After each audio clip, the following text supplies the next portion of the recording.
Hi everyone, my name is Jennifer Jones and I am super excited to be here with you this beautiful Saturday. If this is your first time watching any of my broadcasts, type new down in the comments. I am just so fascinated by how all of this works and how people find me.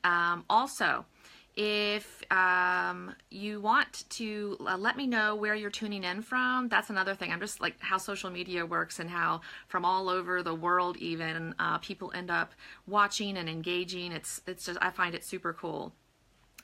Do you know what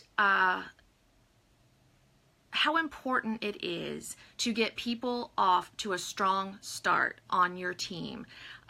Type a 1 if you know how important that is, or if you even struggled with it. Hi, Tina. Honestly, I have seen this happen. I've been at this a year and a half, and I have watched people start and flounder and procrastinate and just not really even get started at all.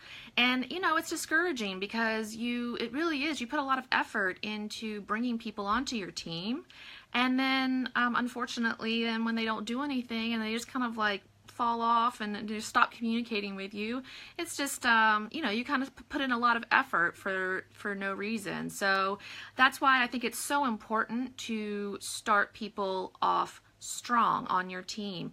This is one of the wisest areas where you can invest your time, and if you can do that, if you can start people off strong, then I think the dividends will pay off way into the future.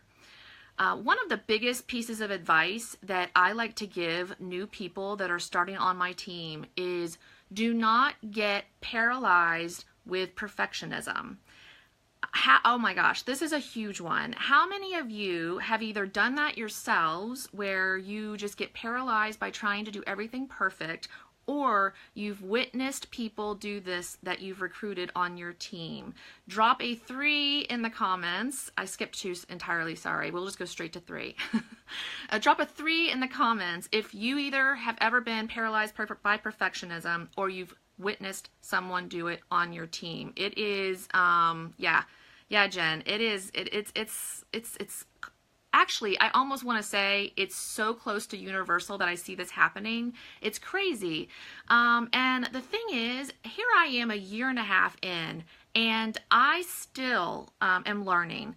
I look back at things I did a year and a half ago and I cringe, or I think, oh my gosh, if I only would have known this then, I would have done so much better. But here's the thing, if you keep putting off starting until you're perfect, most of the time, you'll never start. So when I see people trying to get everything set up and they need social media accounts on everything, and they need business cards, and they need a business page, and they need to figure out their branding, and they're doing all of this before they've even made their first sale, I just want to say you're overcomplicating it. You can do all of that stuff along the way. You have, you know, like I said, I am a year and a half, and I'm still learning better ways to do things. So if just start, like seriously, just start. Do not become paralyzed by perfectionism. So the other thing as a leader that I think is really important to do with your new people, and whether this is on a welcome interview, and I have a lot of people that start under me that aren't actually in my town, and so a lot of my communication is done either on Facebook Messenger or phone call, but get a goal established. Really, that's so important, because people can end up being very wishy-washy about everything, and they say, oh yeah, I want to do a good job. Well, what does that mean?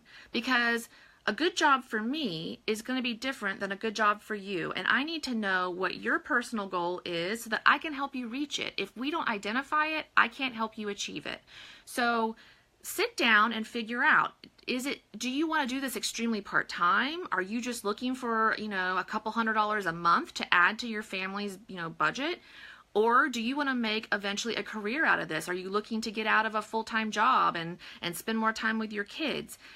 We need to know what your personal goals are so that we can help you, basically. That's so important when you're starting someone out. So sit down and get them to identify some goals. If your company has a Smart Start program, or fast start or whatever you might call it. Usually it's within the first 90 to 100 days. Then use that as a framework for sure. Encourage your new recruit to go for it. You know, a lot of these times, these Smart Start goals or Fast Start, whatever they are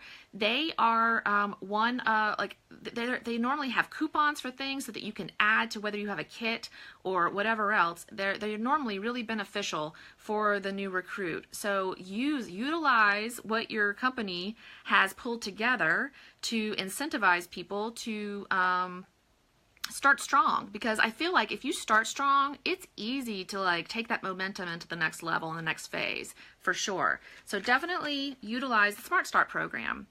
Also, encourage your new team member to commit to some time in their week.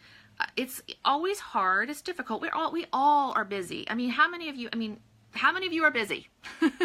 If you're busy, put a 4 in the comments. I mean, seriously, everyone's busy. I hear this, first of all, I consider myself busy, and I hear this more than anything else when I'm talking to people, whether it's about joining or how to fit it into their lives. Yes, success loves speed. That's awesome, Pam.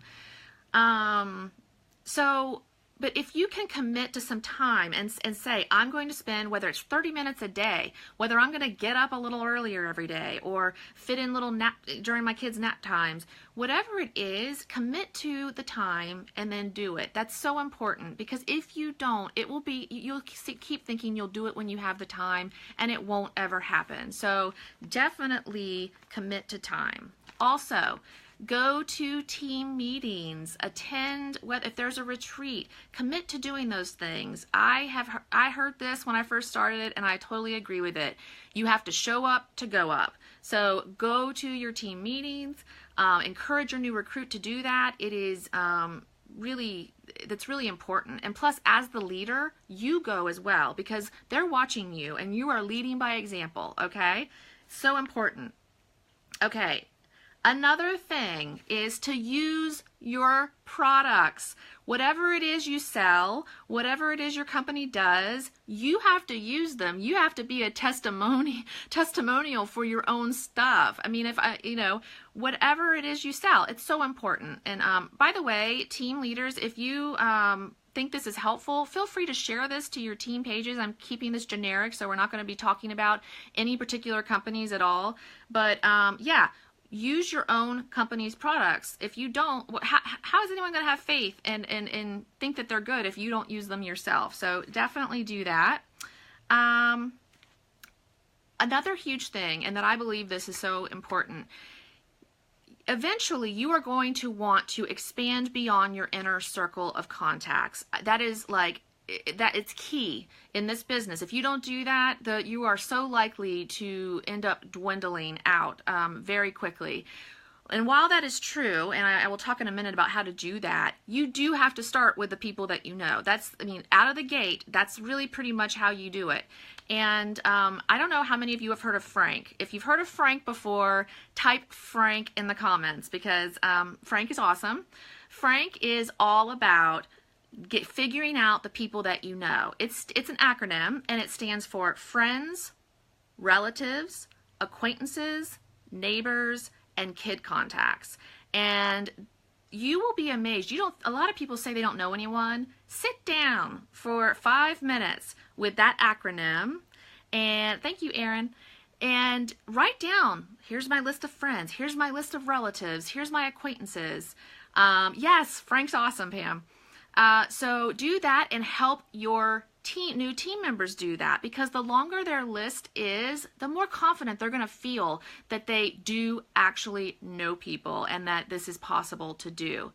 Now, that being said, it is really important to get beyond the people that you know. I can honestly say that after a year and a half doing what I'm doing, I am now working with people who are who I have no idea. I've never met them. They are like 3 generations from the person that I originally knew, and that's really important. And I don't know. Oh, sorry, Pam. It's Frank. It is friends, relatives, acquaintances, neighbors, and kid contacts. That's a huge way to figure out all the people that you know that are potential contacts and potential referrals for other contacts. Now, I don't know how many, like I know not everyone's in a party plan company, but I think this works whether or not you are. I am in a party plan company, and we have to get bookings. And to get bookings from your parties is really important. That is what helps push you out of your inner circle. But I think that it would be just as important to, whether or not you're in a party plan, to get referrals.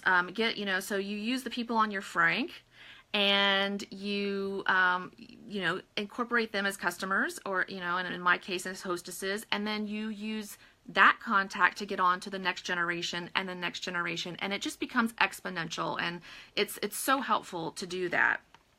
The other thing to remind your new team member of is that hearing no is normal. If they know this out of the gate, it is going to help them so much. I don't think you ever get to a place where rejection doesn't hurt, but if you can normalize it, if you can expect it, I think it takes some of the repercussions out of it. And let your new recruit know that you've been told no countless times. You have had failures. Let your new recruit know that it's normal to be told no, and to expect it. They say that you get one person out of 10 asks to say yes. And if your new recruit is expecting that, then they are less apt to get totally discouraged and just get down into the mire of discouragement and stop in their tracks.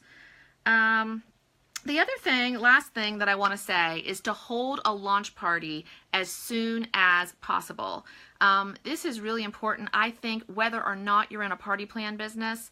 It just helps get the people in your life excited about your new venture and to show that you're serious about it. And, I've seen so many people put this off, and I think it's a really important first step. So totally encourage your new team member to have some sort of launch. It can be an in-home thing, but it can also be a Facebook event where you're inviting people to hear more about what you're doing and educate them in that way. Anyway, if this has been helpful at all, please feel free to share it. Like I said, it was totally generic. And if anyone wants to contact me about some ideas further, I've been reading this awesome book by Beth Christensen, and it's been really helpful to me in terms of training my people who are starting off. And I thank you so much for watching. Have a great Saturday. Have a great day.